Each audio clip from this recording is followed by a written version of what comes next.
મિત્રો, આ જે ઘરે બેઠેલા જે ખેલ સહાયક છે ને એ તમે વિચારી લો, હજી એકવાર વિચારી લો.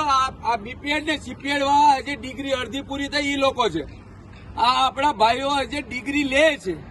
એ આયા ટીંગા ટોળી થવા માટે આવ્યા છે, આપણું સમર્થન કરવા માટે આવ્યા છે. અને હજી તમે ઘરે બેઠા બેઠા બેડ ઉપર સૂતા મેસેજ જોવો છો અને તમાશો જોવો છો. એ સમજી લો, તમારે તમારો હક જોતો હોય અને ન્યાય જોતો હોય તો હવે આવી જાવ મેદાનમાં. આ રીતે તમે કાયમિક નહીં થાવ. 15 વર્ષ ત્યાં છે ને બીજા 15 વર્ષ થઈ જાય ને ગઢા ડોહા થઈ જાવ ને તોય નહીં મળે. આ તમારે જિંદગી માટેનો આ છેલ્લો, હું તમને કહું છું છેલ્લો ચાન્સ છે. પછી કઈ નહીં થાય. હજી એક વાર કહી શકું છું કે મેદાનમાં આવી જાઓ, મેદાનમાં આવી જાઓ, જાગી જાઓ. બધાની પરિસ્થિતિ એવી જ છે, જેવી તમારી છે એવી જ છે.